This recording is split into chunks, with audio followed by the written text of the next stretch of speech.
વલ્લભના વાલા વૈષ્ણવો, જય જય શ્રી ગોકુલેશ. વૈષ્ણવો, આજે મર્યાદાની દ્રષ્ટિએ રામનવમીનો ઉત્સવ છે. સર્વે વૈષ્ણવોની વધાઈ. પણ પુષ્ટિ માર્ગમાં રામનવમીનો વ્રત ઉત્સવનું વ્રત આવતીકાલે છે. વૈષ્ણવ, ગઈકાલે સત્સંગમાં શ્રી મહાપ્રભુજી બીજી પૃથ્વી પરિક્રમા પૂર્ણ કરી કાશી પધારે છે તે વાતો આપણે શ્રવણ કરી. કાશીમાં શ્રી મહાપ્રભુજીનો મંગલ લગ્ન પ્રસ્તાવ કેવી રીતે સંપન્ન થયો એ વાતો પણ આપણે શ્રવણ કરી. હવે આપણે સૌંદર્ય પદ્મનું ગાન કરીશું. સૌંદર્યમ નિજ હૃદગતમ પ્રકટિતમ શ્રી ગૂઢ ભાવાત્મકમ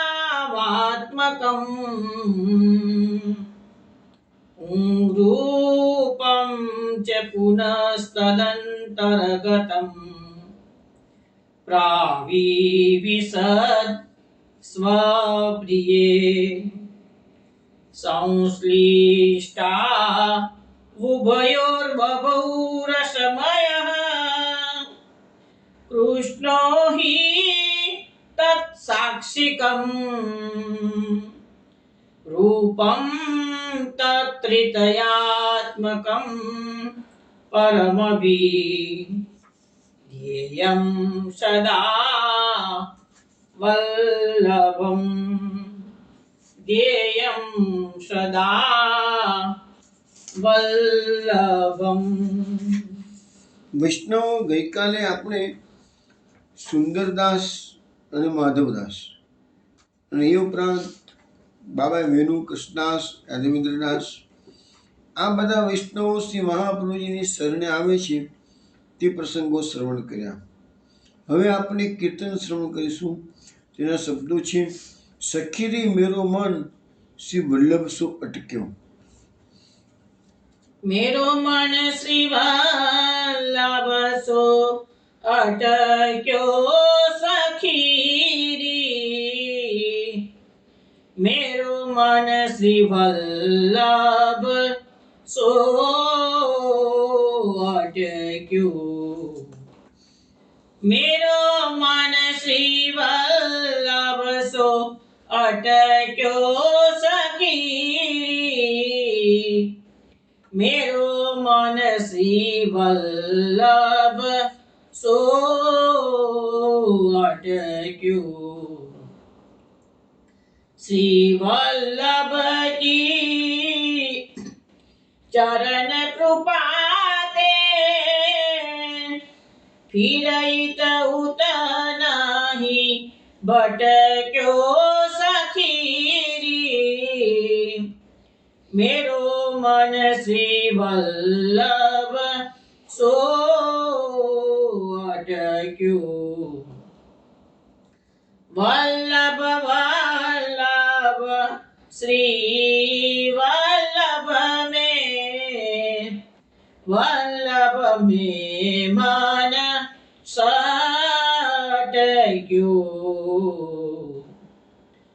વલ્લભ નામ અમૃત રસ ધારા લે મુખ में गटक्यो सखीरी. मेरो मन श्री वल्लभ सो अटक्यो. वल्लभ नाम चित में चुभ रहो ऐसे मन में अटक्यो. श्री वल्लभ की शोभा निरखता. श्री वल्लभ की शोभा निरखता. रामदास तन पटक्यो सखीरी. मेरो मन श्री वल्लभ सो अटक्यो. मेरो मन श्री वल्लभ सो अटक्यो मेरो मन श्री वल्लभ सो अटक्यो। વૈષ્ણવ આ કીર્તન આપે કાનરો રાગમાં શ્રવણ કર્યું છે। રામદાસ નામના ભગવદીએ આ કીર્તન આપણને સમજાવે છે કે હે સખી, મારું મન આ વલ્લભમાં અટકી ગયેલું છે। શ્રી વલ્લભ કી ચરણ કૃપાતે ફિર ઈત ઉટ નહીં ભટક્યો। મારું મન વલ્લભમાં એવું અટકી ગયું છે કે હવે આ એમની ચરણની કૃપા મારા પર થઈ ગયેલી છે, એટલે જ મન અટકેલું છે।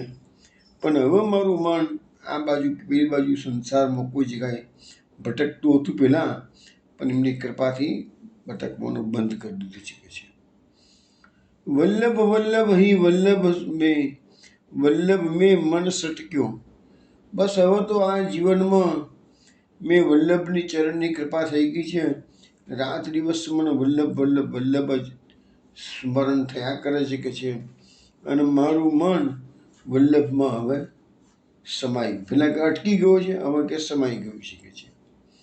વલ્લભ નામ અમૃત રસ ધારા લે મુખ મેં ઘટક્યો। વલ્લભનું નામ એ અમૃત સમાન મને લાગવા મળ્યું છે, અને અમૃતનો રસ ઘટક ઘટક પીએ એવી રીતે મેં પણ આ વલ્લભના નામના મારા મુખમાં મૂકી અને ઘટક ઘટક પીવાનું ચાલુ કર્યું છે। વલ્લભ નામ ચિત્ત મેં ચુભ રહ્યો એસે મન મેં અટક્યો। આપણા વલ્લભ તો મનમાં અટકી જ ગયા છે, એ વાત તો આવી ગયેલી છે। ફરતી કે છે કેવી રીતે અટકી ગયા છે, તો કે વલ્લભ નામ તો મુખ્યથી હું ઘટક ઘટક તો પીવું છું છે, અને ઘટક ઘટક પીવાથી મારા ચિત્તમાં એ ચોંટી ગયો છે। એ રસ વલ્લભનો રસ છે એ ઘટક ઘટક પીધા પછી ચિત્તમાં ચોંટી ગયો એટલે એવો ચોંટી ગયો છે કે મનમાં એ વલ્લભ રસ અટકી ગયો છે કે છે। શ્રી વલ્લભ કી શોભા નિરખત રામદાસ તન ભટક્યો। હવે મહાપ્રભુજીનું નામ સ્મરણ વારંવાર કરવાથી પરિસ્થિતિ એવી નિર્માણ થઈ કે શ્રી મહાપ્રભુજી આ રામદાસના દર્શન આપે છે, અને એમનું સૌંદર્યનું પાન કરતાં જ રામદાસ કી શોભા વલ્લભ કી શોભા નિરખત એમને સૌંદર્યનું પાન કરતાં જ રામદાસ બેસુધ થઈ જાય છે, તન ભટક્યો। રામદાસ ભાન ભૂલી જાય છે, કારણ કે મેં તમને ઘણી વખત કહ્યું છે ને કે ભગવત સૌંદર્ય નૃત્ય જેટલું બધું હોય છે ને કે એવરેજ વ્યક્તિ સહન નથી કરી શકતી હોતી, એટલે જેમ મૂર્છિત અવસ્થા થતી હોય છે ભક્તોની વારંવાર, એની પાછળનું કારણ આ છે। વૈષ્ણવ, હવે આપણે સત્સંગમાં આગળ વાત કરતા હતા ગઈકાલે કે મહાપ્રભુજીનું કાશીમાં પંચગંગા ઘાટ પર આજે પણ લગ્નની બેઠક આવેલી છે। મહાપ્રભુજી બીજી પૃથ્વી પરિક્રમા પૂર્ણ કરીને કાશી પધાર્યા ત્યારે મા લક્ષ્મીજી સાથે મહાપ્રભુજીના લગ્ન વિવાહ સંપન્ન થયો એ વાત ગઈકાલે આપણે જોઈ। ગ્રસ્થાશ્રમ મહાપ્રભુજીએ અંગીકાર કર્યો, ગ્રસ્થાશ્રમના બધા ધર્મોનો સ્વીકાર કર્યો, આપે અગ્નિહોત્રી વ્રત ધારણ કર્યું છે। લગ્ન પછી 6 માસ સુધી પરિવાર સહિત શ્રી મહાપ્રભુજી કાશીમાં હનુમાન ઘાટે બિરાજ્યા છે। હવે મહાપ્રભુજી પોતાની પત્નીને મહાલક્ષ્મી દેવીને કહે છે, દેવી, ભગવદ આજ્ઞાથી ભૂતલ પર જન્મ ધારણ કર્યો છે। ભૂતલ પર રહેલા વધુમાં વધુ દેવી જીવોનો ઉદ્ધાર થાય એ માટે જ પ્રભુએ આપણને અહીં મોકલ્યા છે। બ્રહ્મચર્યાશ્રમનું પાલન કરતાં કરતાં મેં 2 વખત પૃથ્વી પરિક્રમા કરી, ભગવત કૃપાથી પરિપૂર્ણ થઈ ગઈ।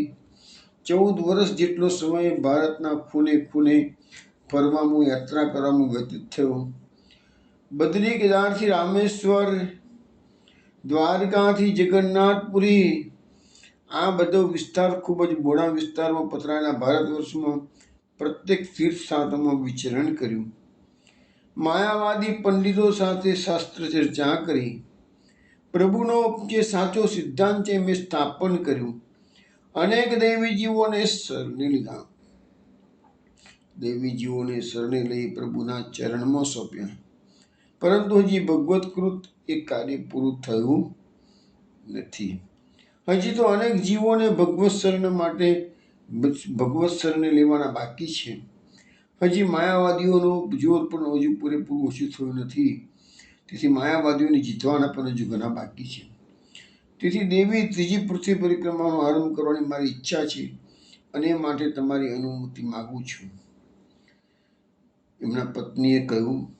શ્રી વલ્લભના વચનો સાંભળ્યા શ્રી મહાલક્ષ્મી દેવીએ ધીર ગંભીર સ્વરે વિનંતી કરી, સ્વામી, આપે મને સનાથ કરી છે.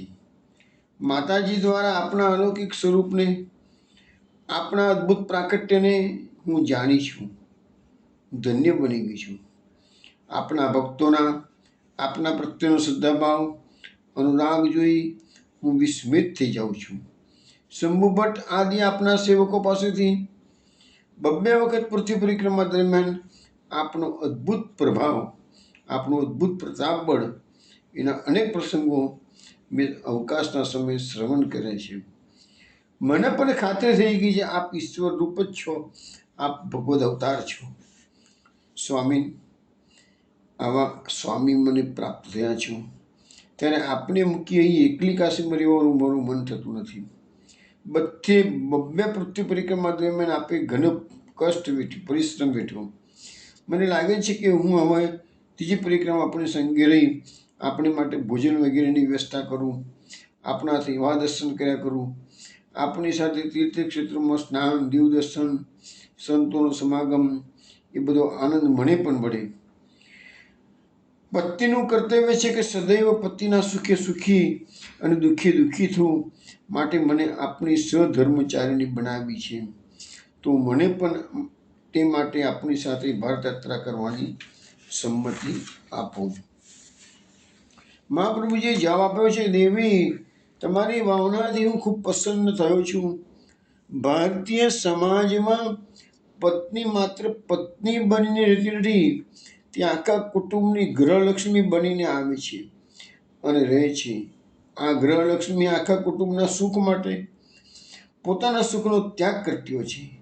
માટે હું ઈચ્છું છું કે તમે મારા સહવાસના સુખનો થોડો સમય ત્યાગ કરી આપણા વૃદ્ધ માતા આદિ કુટુંબના સેવા કાર્યમાં થોડો સમય અહીં કાશીમાં જ વ્યતીત કરો. મહાપ્રભુજી આગળ જણાવે છે, ભારત યાત્રા હું વિશિષ્ટ હેતુપૂર્વક કરી રહ્યો છું. મારી પ્રતિજ્ઞા છે, સિવેલા વસ્ત્ર પહેરીશ નહીં, ચરણોમાં પાદુકા ધારણ કરીશ નહીં, યાત્રા દરમિયાન સ્વયંપાકી બનવું, યાત્રાનું કષ્ટ સહન કરવું એવું તમારું શરીર છે નહીં. માટે તમે કાશીમાં જ રહો, તે વધારે ઉચિત છે. મને તે જ ગમશે. ત્રીજી પૃથ્વી પરિક્રમા પૂર્ણ કર્યા પછી આપણે ગૃહસ્થાશ્રમ પૂર્ણતયા સ્વીકારીશું. સુયોગ્ય સ્થળે સ્થિર વાસ કરીશું. પછી ભારતના વિવિધ તીર્થ સ્થાનોની સજોડે પરિક્રમા તીર્થયાત્રા કરીશું.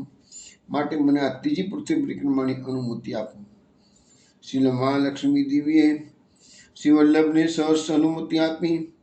માતા વગેરે વડીલોની અનુમતિ લઈ શ્રી વલ્લભ પોતાના સેવકો સાથે ત્રીજી પૃથ્વી પરિક્રમા કરવા માટે હવે પ્રસ્થાન કરે છે. હવે મહાપ્રભુજી ત્રીજી પૃથ્વી પરિક્રમા માટે નીકળે છે. આપણે હવે એ વૃત્તાંત જોઈએ કે ત્રીજી પૃથ્વી પરિક્રમામાં કઈ કઈ ઘટના ઘટે છે. તામસી દેવી જીવોના ઉદ્ધારના માટે આચાર્ય શ્રી ત્રીજી પરિક્રમાનો આરંભ કર્યો. થોડા શિષ્યોને સાથે લીધા. કેટલાક શિષ્યોને માતાજીની પાસે કાશીમાં મૂક્યા. આચાર્યશ્રી કાશીથી પ્રસ્થાન કરે છે. આચાર્યશ્રી પ્રથમ વૈદ્યનાથ ઝારખંડમાં આચાર્યશ્રી પધાર્યા. ત્યાં ભગવાન ગોવર્ધનજી રાત્રે આજ્ઞા કરી કે તમારે વ્રજમાં આવવું અને અમારી સેવાનો પ્રકાર સંપાદન કરો. હવે આપણે પહેલી જ પરિક્રમામાં શ્રીનાથજીનું પ્રાકટ્ય બતાવી દીધું હતું, પરંતુ આ પુસ્તકમાં લખ્યું છે એ પ્રમાણે ત્રીજી પૃથ્વી પરિક્રમામાં ઝારખંડમાં મહાપ્રભુજીને ઠાકોરજીની આજ્ઞા થઈ હતી. પછી મહાપ્રભુજી યાત્રા અધૂરી મૂકી બીજા પ્રદેશો કરવાના બાજુમાં મૂકીને સીધા વ્રજમાં પધારે છે ને એ બધી વાતો આપણે થઈ ગયેલી છે. વ્રજમાં પધાર્યા પછી એમણે કુંભનદાસનો, રામદાસ ચૌહાણનો, એ બધાનો સેવા, સદુ પાંડેનો, એ બધાને પોતે શિષ્ય તરીકે સ્વીકારે છે. દરેકને ઠાકોરજીની જવાબદારી અલગ અલગ સોંપે છે. બીજી વસ્તુ એ છે કે પૂર્ણ ક્ષત્રિય એ બધું આ ત્રીજી પરિક્રમા વખતે બધા બનાવો બને છે. વિશ્રામઘાટનું યંત્ર જે મૂકવામાં આવેલું હતું એ મેં પહેલી પરિક્રમામાં બતાવ્યું હતું, પરંતુ આ પુસ્તક પ્રમાણે કેટલાક પુસ્તકોમાં પહેલી પરિક્રમા બતાવી છે, પણ આ પુસ્તક પ્રમાણે તો ત્રીજી પરિક્રમાનો એ બનાવ બનેલો છે. પછી વૃંદાવનમાં જે વૃક્ષે વેણુધારીવાળો પ્રસંગ બન્યો છે એ પણ પ્રભુદાસ ઝલોટાવાળો પ્રસંગ, કે પ્રસાદ લઈ લો, સકડીમાં પ્રસાદ, એમને સ્નાન કર્યું નથી, એ બધી વાતો થઈ ગઈ છે. એટલે એ બધું પ્રસંગો જે બન્યા છે એ આ ત્રીજી પરિક્રમામાં બનેલા છે. તો અનેક દેવી જીવોનો અંગીકાર કરતાં કરતાં બ્રજયાત્રા કરી આચાર્ય શ્રી મિથિલા અને અયોધ્યા પધાર્યા છે. ત્યાંથી ફરતા ફરતા આચાર્ય શ્રી એક વખત સોરમજીના ઘાટ પર, આજે સોરમજી એટલે તમને ખ્યાલ હશે કે બ્રજમંડળથી બહુ નજીક જ છે, અને સોરમજીમાં મહાપ્રભુજી, ગુસાઈજી, ગોકુલનાથજી બધી બેઠકો આવેલી છે. અને પર્ટિક્યુલરલી ગોકુલનાથજીના ઘરના સેવકો માટે તો સોરમજીનું વિશેષ મહત્વ એટલા માટે છે કે જ્યારે બાદશાહ માળા તિલકના ઝઘડાનું સોલ્યુશન લાવવાનું થયું ત્યારે ગોકુલ છોડીને ગોકુલનાથજીને થોડોક સમય માટે સોરમજી સ્થિર વાસ કરવો પડેલો, થોડા સમય માટે. અને સોરમજી છે એ ગંગાજીના કિનારે આવેલું છે. સોરમજીનું ખરું નામ છે વારા ક્ષેત્ર, શુક્ર ક્ષેત્ર પણ કહેવાય છે. ત્યાં વરાનું મંદિર છે, શ્રાદ્ધ તર્પણ વગેરેની ક્રિયાઓ થતી હોય છે. આમ તો બ્રજમંડળમાં જમનાજી છે, પણ ગંગાજી છે એ આ સોરમજીમાં છે. તો આચાર્યશ્રી એક વખત સોરમજીના ઘાટ પર નાહવા માટે પધાર્યા. તે વખતે એમનો નાનો ભાઈ કેશવ, કે જે ઓલરેડી સંન્યાસી બની ગયા હતા, એ પૃથ્વી પરિક્રમા કરીને આવીને અહીંયા બંને ભાઈઓનું મિલન થયું. એક વખત કેશવ વગર નામે ગંગાજી પાર કરી ગયા. બતાવી માંગ્યું, મોટા ભાઈને બતાવે છે કેશવ કે મારી પાસે કેવી સિદ્ધિઓ જો કે છે, મારે નાવની જરૂર પડતી નથી કે છે, હું ગંગાજીને પાર કરી જઉં છું. એમ કરીને પોતાની પ્રાપ્ત કરેલી સિદ્ધિ બતાવવા લાગ્યો. પરંતુ મહાપ્રભુજી સમજી ગયા કે આ એમને અભિમાનમાં બતાવી રહ્યા છે. એટલે જ્યારે પાછા આવતા હતા તે વખતે મધ્યધારામાં આવ્યા ત્યારે મહાપ્રભુજીની સિદ્ધિઓ બધી ખેંચી લીધી પાછી. એટલે ગંગાજીમાં ડૂબવા લાગ્યા એટલે એને વલ્લભને બૂમ મારી, મને બચાવો વલ્લભ, મને બચાવો. તો આચાર્યશ્રીએ કિનારા પરથી જ પોતાનો હાથ લોબો કર્યો છે. એટલો બધો લોબો કર્યો કે એને પછી ત્યાંથી ડૂબતા અટકાવી લીધા અને બચાવી લીધો જ કે છે. અને પછી કિનારા પર આવી ગયા. આચાર્યશ્રી એને બોધ કર્યો કે ક્ષુદ્ર સિદ્ધિ પ્રાપ્ત કરવામાં કાંઈ ફળ નથી. તમે તમારી જિંદગી એ દિવસોમાં ગંગા પાર કરવું એ 10 પૈસાનું કે 15 પૈસાનું કામ હતું. તો કે 10 પૈસા માટે તમે આટલા જીવન બગાડ નાખ્યું, એ 10 રૂપિયા 10 પૈસા માટે જ કે છે. તો એના બદલે તો કે છે ભગવાનની ભક્તિ કરી હોત ને તો કે છે એનાથી વધારે સિદ્ધિઓ પ્રાપ્ત થઈ હોત કદાચ, અથવા પ્રભુની પ્રાપ્તિ થઈ ગઈ હોત. તો શુદ્ર સિદ્ધિ પ્રાપ્ત કરવામાં કોઈ ફળ નથી, પરંતુ પ્રભુ ભજવામાં ફળ છે. તે હઠીથી હરિભજન કરવા લાગે. પછી એને સમજણ પડી ગઈ કે મોટાભાઈ શ્રી વલ્લભાચાર્યજીએ જે પ્રાપ્ત કર્યું છે એ તો અનેરું તત્વ પ્રાપ્ત કરેલું છે. હવે વૈષ્ણવ, આપણે આવતીકાલે રામનવમી છે, અને આજે આપણે રામ નામનું એક સુંદર કીર્તન છે તુલસીદાસનું બનાવેલું, વંદો શ્રી અવધ ગોકુલ ગામ, એનું આપણે શ્રવણ કરીએ. પછી તમારો અર્થ સમજાવો. બહુ સરસ અર્થ છે એનો. વંદો અવધ ગોકુલ ગામ, વંદો અવધ ગોકુલ ગામ, વંદો અવધ ગોકુલ ગામ, वन्दो अवध गोकुलगाम ईते राजद जानकी वर ऊते श्यामा श्याम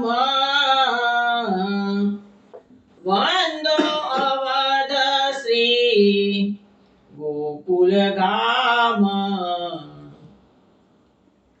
ईते सरयू वहत निर्मल ऊते जमुना नीर हरता कली विष युगल मूरत जान जनकी वीर वन्दो अवध गोकुलगाम ईते सबरी स्वर्गदीनो चित्रकूट बनाय ऊते कुब्जा रूप दीनो चार चंदन चारु मिलाय वन्दो अवध गोकुलगाम ईते खेवत सखा तारे बैठी के रघुराई ऊते करनख भूपतारे कर गहे यदुराई वन्दो अवध गोकुलगाम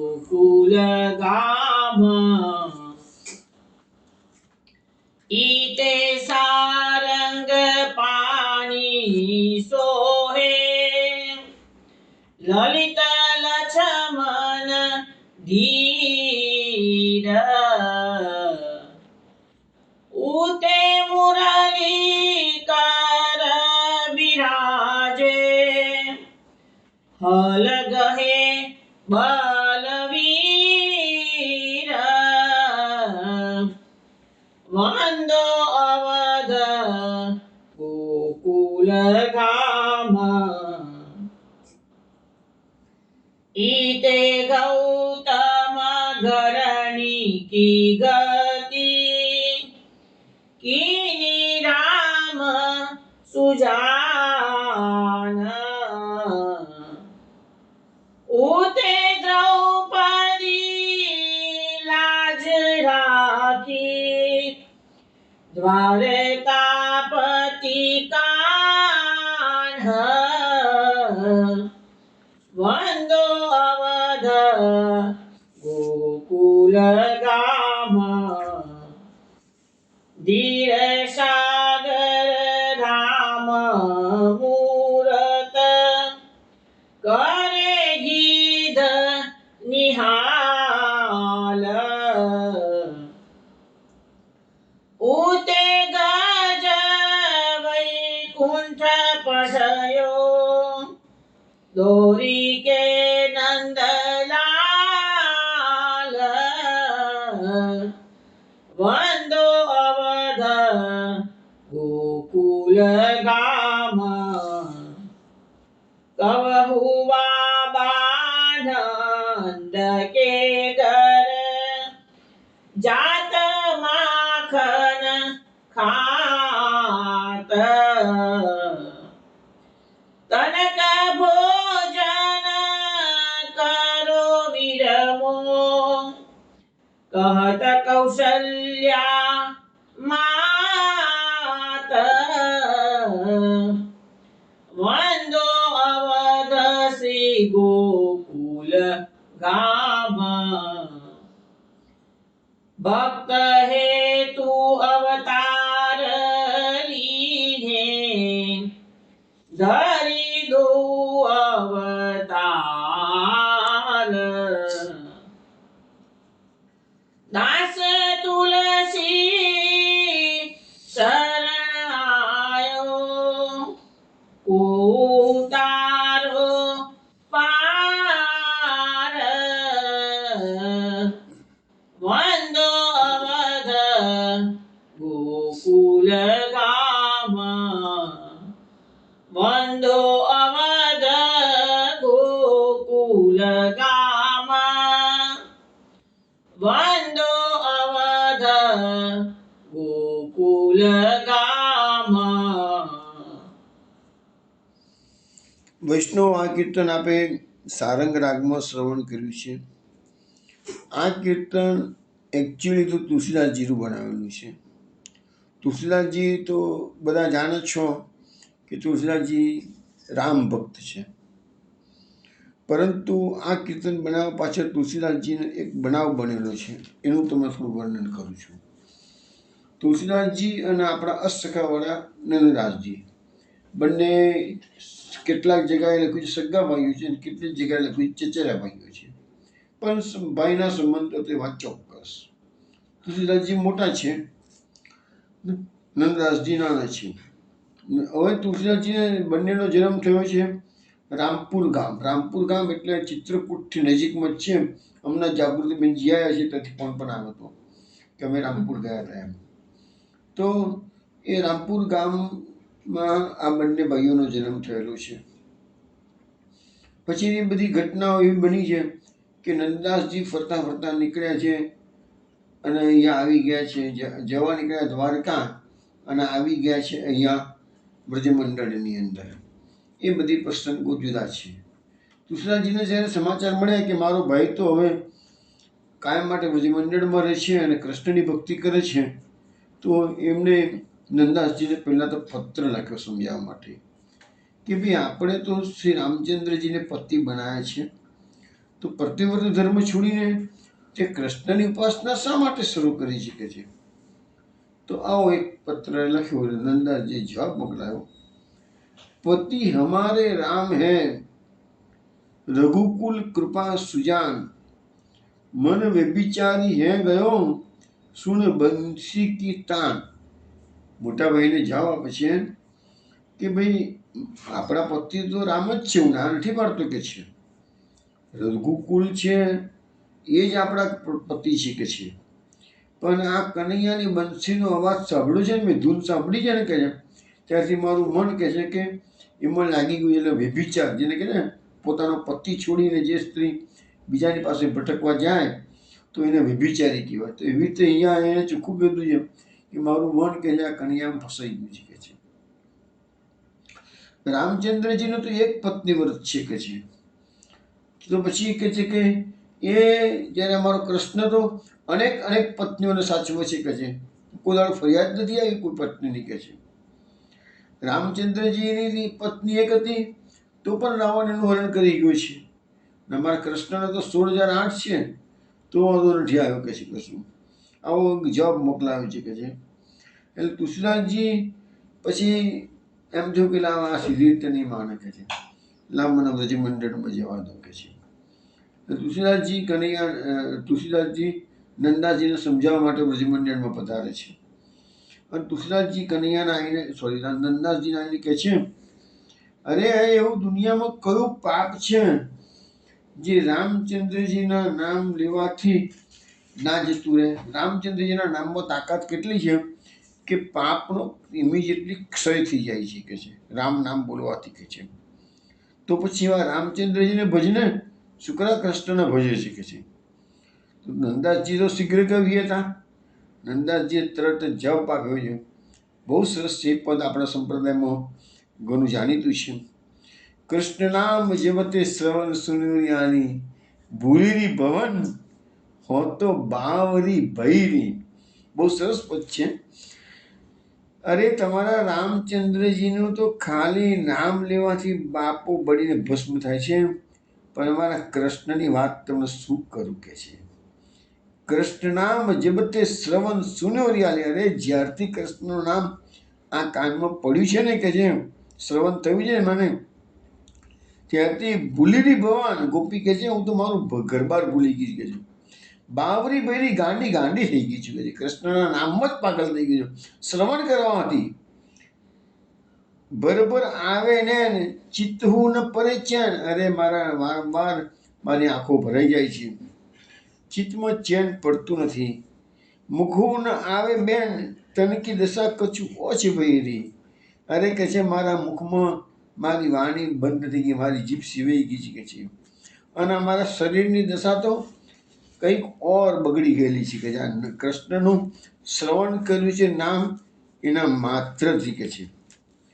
જે તે કે નેમ ધર્મવ્રત કિનેરી મેં બહુવિધ અંગ અંગ ભય, હું તો શ્રવણ મહિરી કે છે.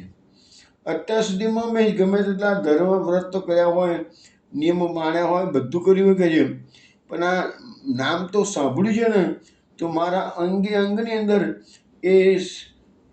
એનું નામ ભરાઈ ગયું છે, શ્રવણ થઈ ગયું છે. મારા અંગે અંગ એ કૃષ્ણના નામનું શ્રવણ કરી રહ્યા છે કે છે. નંદદાસ ચાકે શ્રવણ સુનય ગતિ, માધુરી મૂર્તિ કહેતો કેસી દઈ રહી. નંદદાસજી કહે છે અરે જેનું નામ શ્રવણ કરવા માત્રથી મારી આવી દશા થઈ ગઈ છે, જે માધુરી મૂર્તિના જો હું દર્શન કરું તો મારી શું હાલત થાય. એટલે પેલા કીધું રામ નામનું બોલવાથી પાપો મળીને ભસ્મ થાય છે, પણ અહીંયા તો કહે છે નામ તો શું, અમારે તો શ્રવણ કરવાથી જ કહે છે માણસની આ પ્રકારની પરિસ્થિતિ નિર્માણ થાય છે. પછી નંદાજી તુલસીદાસજીને સાથે લઈને શ્રીનાથજીના દર્શને આવે છે. તુલસીદાસજી તો શ્રીનાથજીને દંડવટ કરતા નથી, પ્રણામ કરતા નથી, હાથ જોડ કરતા નથી. નંદાસજીએ શ્રીનાથજીને પ્રાર્થના કરી. નંદાજી શ્રીનાથજીને પ્રાર્થના કરશું કે છે કા કહો છે બી આપ કી ભલે બને હો નાથ, તુલસી મસ્તક જબ તબ નમે જેનું બાન લેવો હાથ. શું કહે છે? કહા કહો છે બી આપ આજ કી ભલે બને હો નાથ, તુલસી મસ્તક તબ નમે જબ ધનુષ બાણ લેવો હાથ. કે છે તમારા શોભાની શું વાત કરીએ કે છે, તમે તો ભલે અમારા બધાના સ્વામી છો, નાથ છે કે છે, પણ મારો ભાઈ તુલસી આવ્યો છે અહીંયા, એ તુલસીનું મસ્તક તમારા ચરણોમાં ક્યારે નમશે? જ્યારે તમે ધનુષ્ય બાણ હાથમાં લેશો તો જ. તુલસીદાસ તમને નમન નહીં કરે કે છે, કૃષ્ણને નમન નહીં કરે કે છે. નંદાસજીની પ્રાર્થના સાંભળીને ગોવર્ધનાથજીએ તરત જ રામચંદ્રજીનું રૂપ ધારણ કર્યું છે અને તુલસીદાસજીના દર્શન આપ્યા છે કે છે. તુલસીદાસજીના દર્શન આપ્યા એટલે નંદાસજીએ ગાયું તરત જ. શું ગાયું? મુરલી મુકુટ દુરાય કે ધનુષ બાણ લ્યો હાથ, અપને જન કે કારણે કૃષ્ણ ભય રઘુનાથ. ફીરથી બોલું છું. મુરલી મુકુટ દુરાય કે ધનુષ બાણ લીએ હાથ, અપને જન કે કારણે કૃષ્ણ ભય રઘુનાથ. ભગવાને પોતાના ભક્તની ઈચ્છા પૂરી કરવા માટે મુરલી અને મુકુટને દૂર કરી દીધા છે. દુરાય કે એટલે દૂર કરી દીધા છે. હાથમાં ધનુષ્ય બાણ ધારણ કર્યું છે. એટલે નંદાસજી કહે છે અપને જન કે કારણે પોતાના ભક્તોનું નામ રાખવા માટે, વચન રાખવા માટે કૃષ્ણ ભય રઘુનાથ, કૃષ્ણ રઘુનાથનું રૂપ ધારણ કર્યું છે કે છે. તુલસીદાસજી સમજી ગયા, ત્યાં સાક્ષાત દંડવત પ્રણામ કર્યા તુલસીદાસજીએ શ્રીનાથજીને. પછી નંદાસજી તુલસીદાસજીને લઈ અને ગોકુલમાં આવે છે, ગુસાઈજીને દર્શન કરાવે છે. ગુસાઈજી જાણી ગયા કે તુલસીદાસજી આવ્યા છે નંદાસજીને સમજાવવા માટે, પણ તુલસીદાસજીએ સમજાવવા માટે ભલે સમજાવવા માટે આવ્યા હોય, પણ ગુસાઈજીએ શું કીધું નંદાસજીને, જા તું પંચમ પુત્ર રઘુનાથજી છે એના દર્શન કરાવ.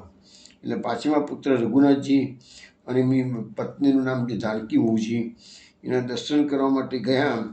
ત્યાં આગળ એને જોયું તો ગોસાઈજીના બંને પુત્ર અને પુત્રવધુ એ રામચંદ્રજીને સીતા સ્વરૂપે તુલસીદાસજીને દર્શન આપે છે કે છે.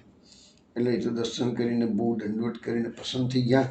અરે કે જે આ સામર્થ્ય છે આ બધાનું કે છે, આટલું બધું કે છે મારા રામચંદ્રજીનું રૂપ ધારણ કરી શકે છે કે નહીં. અને તે વખતે તુલસીદાસજીએ એ રામચંદ્રજીને દંડવત, રામચંદ્રજી એટલે રઘુનાથજી અને જાનકીજીને જમપીઠવાળા, એને દર્શન આપતા એને દંડવત કરતા કીર્તન બનાવીને ગાયું છે. એ આ કીર્તન છે, બંદો અવધ ગોકુલ ગામ. કે હું આ ગોકુલ ગામને એ મારું અવધ જેવું જ મને લાગે છે. તો એવી રીતે એને કીર્તન બનાવીને ગાયું છે. આપણે કીર્તનનો ભાવ સમજવાનો પ્રયત્ન કરીએ.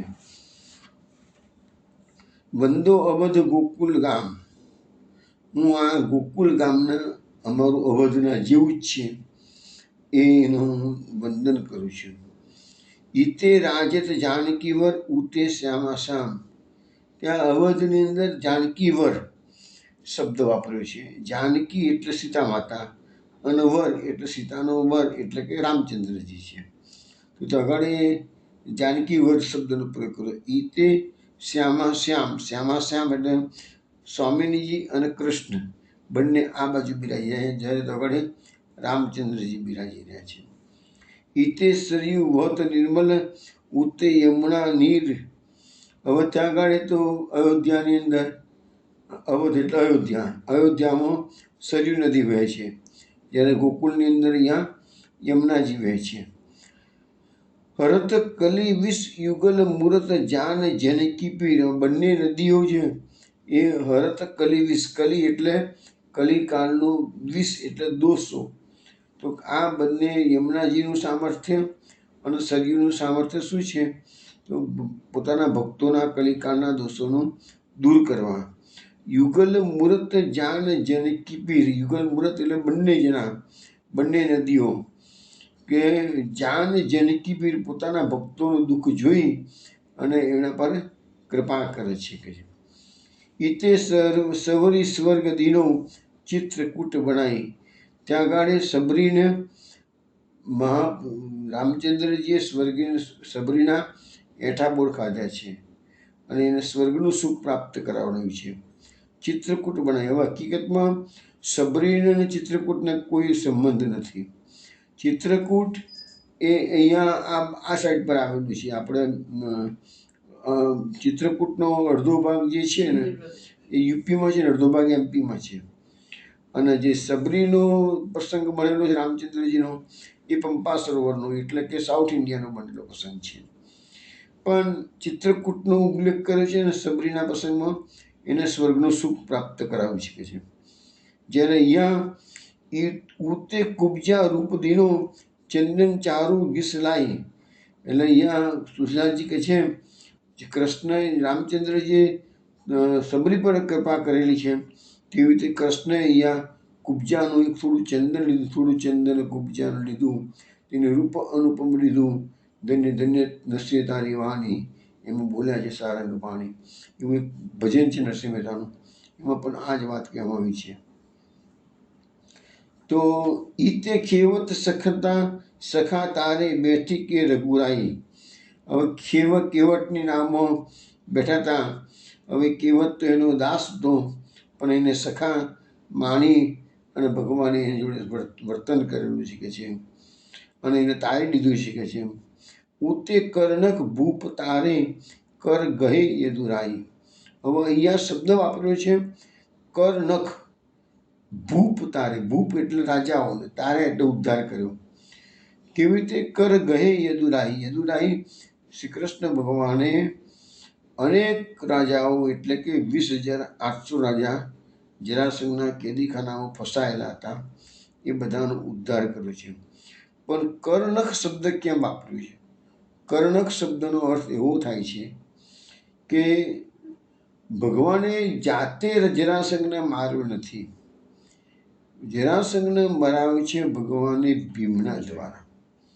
27 દિવસનું યુદ્ધ થયું, ભીમ થાકી ગયો અને ભીમે ભગવાનને બતાવી દીધું કે મારું સામર્થ્ય જરાસંઘને મારવાનું નથી. આ ભગવાનનું એક ખાસિયત છે, શરણાગતિ સ્વીકારો તો જ એ તમારા કાર્ય કરે છે. એમને એમ શરણાગતિ વિનાની ભક્તિ એમને ગમતી નથી. યુગક્ષેમમ વહામિયમ ક્યારે થાય? અનન્યાશ્ચિંતયંતો મે જના પરિભાષતે તેષામ નિત્યાભયુક્તાનામ યોગક્ષેમમ વામ્ય. તો અહીંયા ભગવાને પોતાના હાથથી પેલું પાંદડું છે એને ચીરી નાખ્યું છે. એટલે કર્ણક શબ્દનો પ્રયોગ એટલા માટે કર્યો છે. એને ભીમને બતાવ્યું કે આ રીતે તું ચીર અને બે અલગ અલગ દિશામાં નાખ. તો કર્ણક પોતાના આંગળીના આંખના નખમાંથી જ પાંદડું ચીર્યું નખથી અને બે અલગ અલગ દિશામાં નાખીને બતાવ્યું તને ભીમને શાંત ઠેકાને આવી રીતે મારે જરાસંઘને મારવાનું છે. અને એટલે જરાસંઘ મર્યો અને એટલે રાજાઓ મુક્ત થયા. માટે એ શબ્દ વાપર્યો છે, ઉતે કર્ણક ભૂપ તારે કર ગહે યદુરાઈ. ઈતે સારંગ પાણી સોહે લલિત લક્ષ્મણ ધીર. હવે ત્યાં આગળ રામચંદ્રજી કેવા છે? સારંગ પાણી એટલે કે સારંગ ધનુષ્ય ધારણ કરે છે. અને સાથમાં લક્ષ્મણ એમના નાના ભાઈ લક્ષ્મણ છે એ શુભાઈ રહ્યા છે. ઉતે મુરલી કર બિરાજે હલ ગહે બલવીર. ત્યાં આગળ રામચંદ્રજી ધનુષ્યબાણ ધારણ કરેલા છે. ત્યારે અમારા કૃષ્ણ તો કેવા છે કે છે મુરલી હાથમાં ધારણ કરેલી છે. હવે ધનુષ્ય બાણ ધારણ કર્યું પણ અહીંયા કોની પાસે? તો પોતાના ભાઈ જે લક્ષ્મણ છે એ લક્ષ્મણની જોડે પોતાના ભાઈ બલરામ છે એની જોડે એમને હલ ધારણ કરાવવાનું છે, પણ પોતે તો મુરલી ધારણ કરેલી છે કે છે. ઈતે ગૌતમ ધરણી કી ગતિ કિની રામ સુજાન. ત્યાં આગળ ગૌતમની પત્ની અહલ્યા છે. એ અહલ્યાને ઉદ્ધાર કર્યો છે ભગવાને. એને ધરણી એટલે કે ધરતી પર પડેલી હતી એ અહલ્યા, અને એને ભગવાને ઉત્તમ ગતિ પ્રદાન કરી દીધી પોતાના સ્પર્શ માત્રથી. ઉતે દ્રૌપદી લાજ રાખી દ્વારકાપતિ કાન. અને અહીંયા દ્રૌપદીની પણ લાજ રાખવામાં આવેલી છે કે છે. હા કૃષ્ણ જ્યારે દ્રૌપદી પરેશાન થઈ ગઈ હતી વસ્ત્રહરણ વખતે, ચીરહરણ વખતે એનું, તો એ વખતે એને ગાયું છે, હા કૃષ્ણ દ્વારકાવાસીન ક્વાસી યાદવ નંદનમ આપદભી પરિભૂતમમ ત્રાય શ્વાસુ જનાર્દન. ભગવાન તરત જ દ્વારકાથી દોડતા આવે છે. થોડી ક્ષણ પણ લાગી નથી અને એના ચીર પૂરા છે. વસ્ત્રાવતાર થયો છે ભગવાનનો. તો એવી રીતે ભગવાને એની લાજ રાખેલી છે કે છે. ધીર સાગર રામ મૂર્ત કરે ગીધ નિયાલ. હવે ભગવાન રામચંદ્રજીએ જે જટાયુ ગીધ હતો એને પર કૃપા કરી દીધેલી છે કે છે. તો ઈતે ગજ વૈકુંઠ પર્યો દોરી કે નંદલાલ. અને એવી રીતે જેવી રીતે પેલા ગીધ પર કૃપા કરી છે, તો અમારા કૃષ્ણએ ગજ પર કૃપા કરી છે. અને એ હાથીનો પગ મગરે પકડતો તેમાંથી એનો ઉદ્ધાર કરી દીધો છે. તો કારણે ગીધનો ઉદ્ધાર થયો, અહીંયા ગજનો ઉદ્ધાર થયો. કબહુ બાવા નંદ કે ઘર જાત માખણ ખાત. ભગવાન તો ગોકુલ મથુરા છોડી જન્મ લીધો મથુરામાં અને બાવા નંદના ઘરે તેનું માખણ દહીં ખાવા માટે ગયા છે કે છે. પણ તનક ભોજન કરે વિલમુખ હત કૌશલ્યામાં. આ જ જગાએ અયોધ્યાની અંદર કૌશલ્યા માતા રામચંદ્રજીને ભોજન કરવા માટે વારંવાર વિનંતી કરે છે. ભક્ત હેત અવતાર લઈને ધરી દો અવતાર. આ બંને અવતાર રામ અને કૃષ્ણનો જે અવતાર છે એ ભક્તોના હિત માટે લીધેલા છે કે ભક્તોના કાર્ય કરવા માટે કરેલા છે.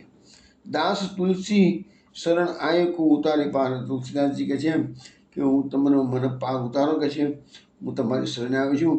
તમારું બંને રામ અને કૃષ્ણ એક જ છે એ એમને ખ્યાલ હતો નહીં. આજે એમને ભગવાન રામચંદ્ર શ્રીનાથજી બાબાએ ધનુષબાણ ધારણ કર્યા ત્યારે એમને મહત્વ ખ્યાલ આવી ગયો. અને જાનકીજી અને રઘુનાથજી એમના પત્નીને રામ સીતાના રૂપે દર્શન આપ્યા છે ત્યારે એમને મહત્વ ખ્યાલ આવે છે. તો વૈષ્ણવ આ રામનવમીનું એક સુંદર કીર્તન આપે શ્રવણ કર્યું. હવે આપણે પાછું મહાપ્રભુજીની યાત્રામાં આગળ જઈએ છીએ. ગઈકાલે એમને થોડી વાર પહેલાં આપણે જોયું હતું કે મહાપ્રભુજી પૃથ્વી પરિક્રમા કરતાં કરતાં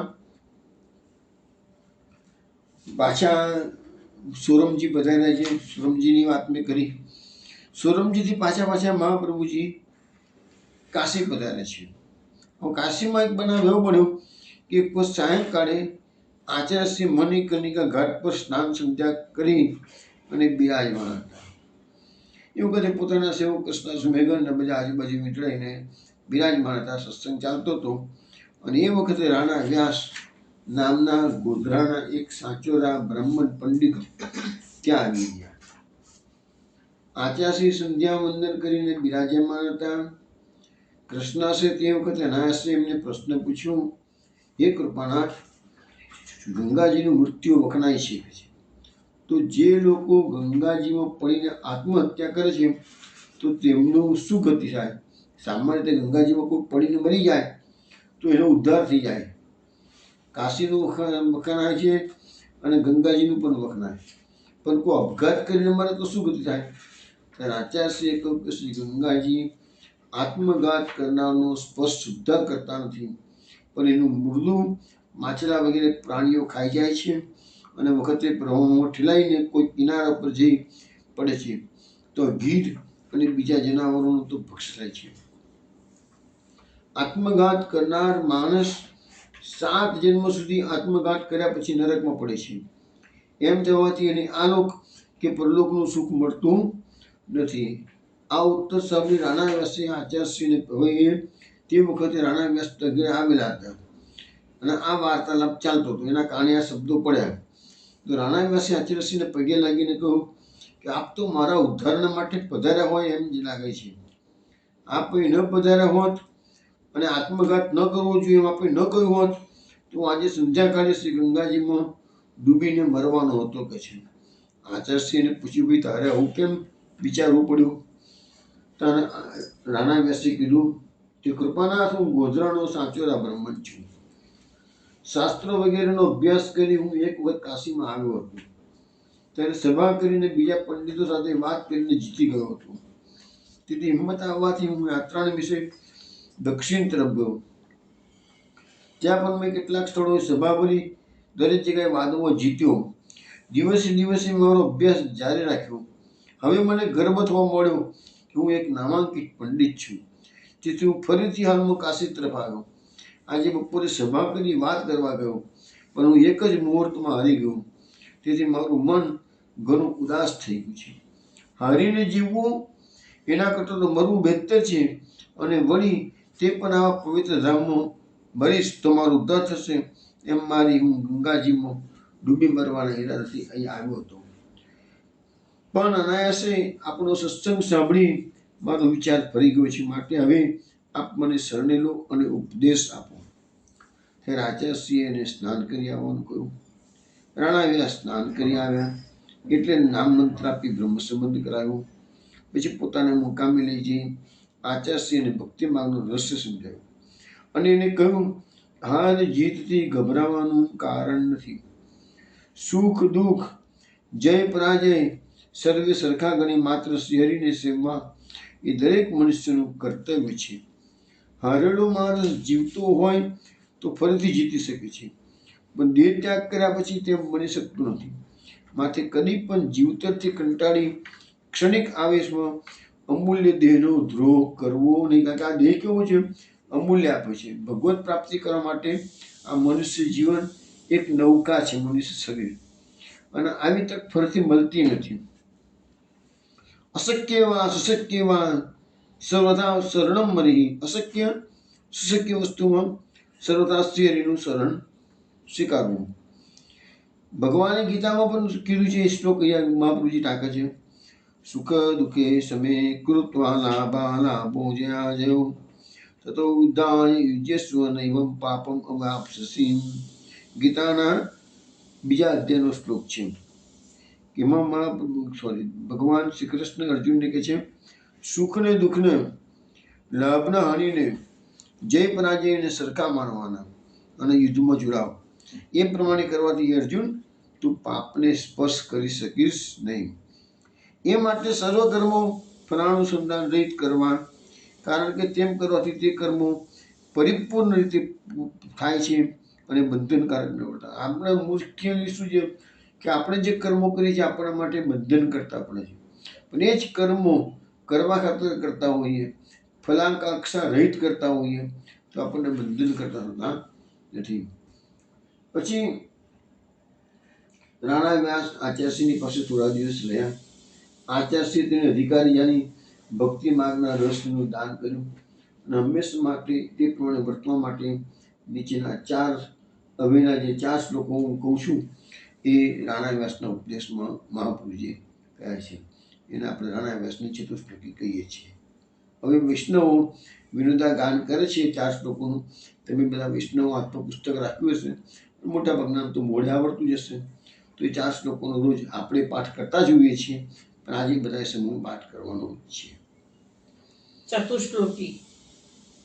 સર્વદા સર્વભાવેન ભજનીયો વ્રજાધિપઃ સ્વસ્યાયમેવ ધર્મો હિ નાન્યઃ ક્વાપી કદાચન એવં સદાસ્મ કર્તવ્યં સ્વયં એવ કરિષ્યતિ પ્રભુઃ સર્વ સમર્થો હિ તતો નિશ્ચિંતતાં વ્રજેત યદિ શ્રી ગોકુલાધીશો ધૃતઃ સર્વાત્મના હૃદિ તતઃ કિં પરમ બ્રૂહિ લૌકિકૈર્વૈદિકૈરપી અતઃ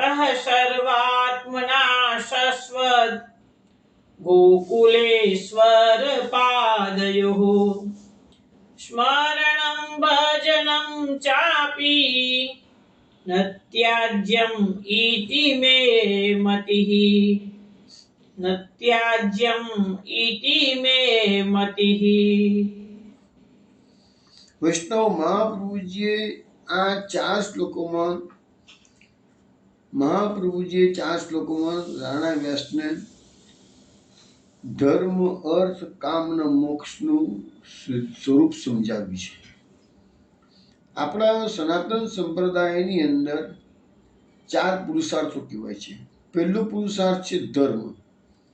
ધર્મનું આચરણ કરતા કરતા તમે અર્થનું ઉપાર્જન કરો.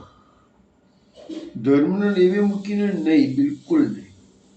ધર્મની મર્યાદાઓ રહીને અર્થનું ઉપાર્જન કરો. અર્થ જે તે ઉપાર્જન કરેલો હોય એ અર્થથી તમે તમારી કામનાઓ ભોગવો. એટલે ધર્મ પછી અર્થ, અર્થ પછી કામ. અને તમે ધર્મની રીતે અર્થ ઉત્પન્ન કરી અને એ અર્થથી કામનાઓનો તમે ભોગ કરશો તો તમારો છેલ્લે મોક્ષ થશે. એટલે પહેલો ધર્મ છે, ચોથો છે મોક્ષ છે. એટલે આપણે જે અર્થ અને કામ, જેની પાછળ આખી દુનિયા પાગલ થયેલી છે, આપણે લોકો ધર્મને બાજુ પર મૂકી દીધો, મોક્ષને બાજુ પર મૂક્યું અને અર્થ અને કામ એમાં જિંદગી પૂરી કરી નાખી છે. માટે એ આપણે બધા ફસાઈ જઈએ છીએ કર્મના બંધનમાં. પણ જો ધર્મ અને મોક્ષ એ બંનેની મર્યાદાઓમાં રહી અને તમે અર્થનું ઉપાર્જન કરો અને એની મર્યાદામાં રહી અને કામ સુખ ભોગવો તો તમને બંધન કરતા નડતું નથી. મહાપ્રભુજીએ આપણા ત્યાં શું છે કે 4 શ્લોકો જ્યારે જ્યારે આવે તેને ચતુશ્લોકી કહેવાય. વૃત્રાસુરની ચતુશ્લોકી પણ આપણા ત્યાં બહુ જાણીતી છે. અહમ હરિતો પાદૈક મૂલ દાસાનો દાસો ભવિતા, એ જાણીતા શ્લોકો છે બધા. એવી રીતે ભાગવત, શ્રીમદ ભાગવતમાં ચતુશ્લોકી ભાગવત અમ વિવાસમ વિવાગ્રે નાની સત્પરમ, એ આપણે પાઠ જે લોકો નિયમ રાખ્યો હોય એ લોકો ચતુશ્લોકી ભાગવતનો પાઠ કરતા હોય છે. વૃત્રાસુ ચતુશ્લોકીનો પાઠ, ઇવન ગોસાઈજીએ પણ ચતુશ્લોકી બનાવેલી છે. આ બધી ચતુશ્લોકીમાં સાર એક જ છે, ધર્મ, અર્થ, કામ અને મોક્ષ. મહાપ્રભુજીએ વૃત્રાસુ ચતુશ્લોકીના 4 શ્લોકોનો સાર એક શ્લોકમાં આપી દીધો અને મહાપ્રભુજીએ કહ્યું, આપણને સમજાવ્યું છે કે પુષ્ટિ માર્ગે હરે દાસ્ય ધર્મો અર્થો હરિરેવહિ કામો હરિર્દિદેક્ષૈવ મોક્ષ કૃષ્ણ સચે ધ્રુવમ. એટલે મહાપ્રભુજી શું સમજાવે છે કે આપણે પુષ્ટિ માર્ગે ભક્તો માટે ધર્મ, અર્થ, કામ, મોક્ષ કોણ કહેવાય? તો મહાપ્રભુજી એક જ વાક્યમાં, એક જ શ્લોકમાં બધી ડેફિનેશન આપણને આપી દીધી. પુષ્ટિ માર્ગમાં હરિના દાસ થવું એ જ આપણો ધર્મ. પછી અર્થ એટલે પૈસો. આપણો અર્થ કયો? તો કે અર્થો હરિ રેવહી. શ્રી હરિ એ જ હરિની પ્રાપ્તિ માટે જ આપણે જે તે પૈસા માટે આપણે આખી દુનિયા પોતાનું જીવન ખર્ચી નાખે છે, એની જગ્યાએ કહે છે કે હરિની પ્રાપ્તિ માટે જીવન ખર્ચો. તો હરિ એ જ આપણો અર્થ. પછી કામનાઓ આપણી ગોળ. આપણે પૈસા પેદા કર્યા, પછી પૈસાના કારણે આપણે અનેક પ્રકારની કામનાઓ ભોગવીએ છીએ. તો મહાપ્રભુજી કહે છે ના, આપણી કામના શું હોવી જોઈએ? કામો હરિદ્રેક્ષૈવ. તો શ્રી હરિના દર્શન થાય મને ક્યારે થશે? એ કામના પુષ્ટિ ભક્તની હોવી જોઈએ. અને છેલ્લે આવ્યું મોક્ષ. મોક્ષને જન્મ મરણના ફેરામાંથી મુક્તિ. તો પુષ્ટિ માર્ગીય ભક્તના મોક્ષ કોને કહેવાય? મોક્ષ કૃષ્ણ છે ધ્રુવમ. તો ભક્તનું ચિત્ત કૃષ્ણમાં એકાકાર થઈ જાય એ જ પુષ્ટિ માર્ગીય ભક્તનો મોક્ષ છે. તો આ 4 શ્લોકોમાં પણ છેલ્લે આ જ વાત મહાપ્રભુજી રાણા વ્યાસને સમજાવે છે, ધર્મ અર્થ કામના મોક્ષ. હવે એનો આપણે અર્થ સમજવા પ્રયત્ન કરીએ. સર્વદા સ્વભાવથી વ્રજાભિપ એવા શ્રી કૃષ્ણ ભગવાનનું ભજન કરવું એ જ જીવનો ધર્મ છે. તે સિવાય કોઈ કાળે અથવા કોઈ સ્થળે ઇતર ધર્મ નથી. આ સિવાય પુષ્ટિ ભક્તનો બીજો કોઈ ધર્મ નાન્ય ક્વાપી કદાચન. સત્યુગમાં જીવ ભગવત આશ્રય કરી પ્રભુનું ધ્યાન કરવાથી, ત્રેતાયુગમાં પ્રભુ નિમિત્ત યજ્ઞાગાદી કરી અને પ્રભુના સ્મરણ ભજનાદિકથી, અને દ્વાપરમાં ભજનથી અને પ્રભુની સેવાથી કૃતાર્થ થતા હતા. પણ હાલ તો કળીકાળ છે. પાપની વૃદ્ધિને લીધે સર્વના ધર્મ અને બુદ્ધિ સુસાઈ ગયા છે. પ્રમાદ, આલસ્ય, દુર્ગુણ વધ્યા છે. એટલે વર્ણાશ્રમ ધર્મનું યથાર્થ પાલન શક્ય થતું નથી. તેથી ઇતર ધર્મ સાધનો બની શકતા નથી. માટે પ્રભુના કીર્તન અને કથાથી જીવ કથા થાય છે. માટે કહેવામાં આવ્યું છે કલૌ કેશવ કીર્તનાથ. માટે કડી કાળમાં ભગવત ભજન સિવાય ઇતર ધર્મ જીવને છે જ નહીં. તેથી કરીને સર્વદા તે જ પ્રમાણે અવશ્ય કરવું. પ્રભુ પોતાની મેળે જ જીવનો ઉદ્ધાર કરશે. આ બાબતમાં ચિંતા કે શંકા કદી રાખવી નહીં. કારણ કે પ્રભુ સર્વ સમર્થો હિ. ભગવાન સર્વ સમર્થ છે. એટલે કે કરતું અકર્તું અન્યથા કરતું એ સમર્થ છે. માટે નિશ્ચય કરીને માનજો કે શ્રી ગોકુલાધીશનું સર્વાત્માવતી હૃદયમાં ધારણ કર્યા તો પછી લૌકિક વૈદિક ધર્મોની ચિંતા કરવાની જરૂર નથી. એટલે લૌકિક વૈદિક કે રેપી તો શું ચિંતા કરો છો એની કહે છે. કારણ કે સર્વાત્મભાવથી ભજન કરનારને લૌકિક વૈદિક ધર્મો પાળવાથી થનારા ફળ કરતાં વિશેષ ફળ પ્રભુ દાન કરે છે. તેથી અમારો મત એ છે, મહાપ્રભુજી કહે છે કે સર્વદા સર્વાત્મ ભાવથી શ્રી ગોકુલેશ્વરના ચરણારવિંદનું સ્મરણ અને ભજન રાખવું, તે કદી પણ છોડવું નહીં. એ પ્રકારે ભક્તિનું રહસ્ય સમજ્યા બાદ સેવાવિધિ રાણા વ્યાસે શીખી લીધી. તે પછી આચાર્યશ્રીને માટે સેવા પધરાવવાની વિનંતી કરતા આચાર્યશ્રીને બાલકૃષ્ણની સેવા કરવાની આજ્ઞા આપી. એ મહાપ્રભુજીએ પછી એને બાલકૃષ્ણનું સ્વરૂપ પધરાઈ આપ્યું હતું. અને અમારો પોતાનો આનંદ એ છે કે રાણા વ્યાસના જે બાલકૃષ્ણજી હતા એ અત્યારે વડોદરામાં મથેશ્વરજીના માથે બિરાજેલા છે નિધિ સ્વરૂપ. અને એ જ નિધિ સ્વરૂપ પુષ્ટિ બંગલામાં અમારા ત્યાં લગભગ 3.5 વર્ષ બિરાજ્યા હતા. અને અમે લગભગ માનો ને કે રોજ દર્શન કરતા હતા. રાણા વ્યાસ આ સ્થળમાં હતા તે દરમિયાન કાશીમાં એક વિદ્વાનોની સભા ભરાઈ. ત્યાં આમંત્રણ આવવાથી રાણા વ્યાસ ગયા અને થોડા વખતમાં તમામ પંડિતોને તેમને જીતી લીધા. પછી રાણા વ્યાસ ત્યાંથી આચાર્યશ્રીની આજ્ઞા લઈ ગોધરા ગયા અને ત્યાં શ્રી બાલકૃષ્ણજીની સેવા કરવા લાગ્યા. આમાં કેટલાક પુસ્તકમાં એવું છે કે જે દાડે રાણા વ્યાસ આપઘાત કરવા ગયા હતા એ દાડે મહાપ્રભુજીએ પોતાનું ચરિત તાંબુલ રાણા વ્યાસને આપ્યું હતું. અને બીજે દિવસે પછી વિદ્વાનોની સભાને એ શાસ્ત્રાર્થ માટે ગયા તો બીજે દિવસે જીતી લાવ્યા હતા. અને પછી એ શરણે આવ્યા છે અને પછી એમને આ બધું બોધ થયો છે. એવું કેટલાક પુસ્તકમાં ઉલ્લેખ છે, કેટલાક પુસ્તકમાં આવો ઉલ્લેખ છે. હવે કાશીથી આચાર્ય શ્રી જગન્નાથપુરી પધાર્યા. ત્યાંથી પંઢરપુર જવાને નીકળ્યા. રસ્તામાં કૃષ્ણા નદી ઉપર મુકામ કર્યું. ત્યાં સપ્તાહ કરી. તે વખતે આસપાસના વૈષ્ણવ આવી ફરિયાદ કરી કે અમને માયાવાદીઓ ઘણું દુઃખ દે છે, સતાવે છે, ત્યારે આચાર્યશ્રીએ કહ્યું કે એ લોકોને શાસ્ત્રાર્થ કરવો તો અહીં બોલાવો. તે ઉપરથી આસપાસના માયાવાદી પંડિતો આચાર્યશ્રીની સાથે વાત કરવા આવ્યા.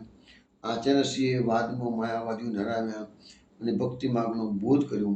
તેથી ઘણા પંડિતો અને વિદ્વાનો એમને શરણે થયા.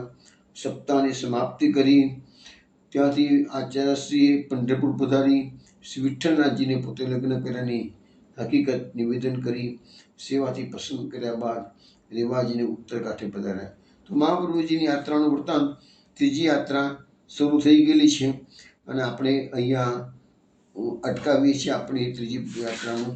અને એનો વૃત્તાંત હવે સોમવારે રાત્રે 8 વાગે પાછા આપણે મળીશું અને એનો વૃત્તાંત આગળ શ્રવણ કરીશું. ત્યાં સુધી જય જય શ્રી ગોકુલેશ.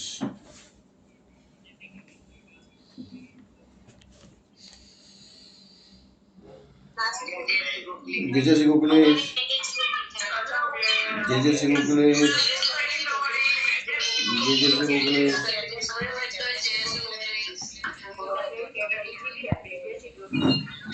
જય જય શ્રી ગોકુલેશ.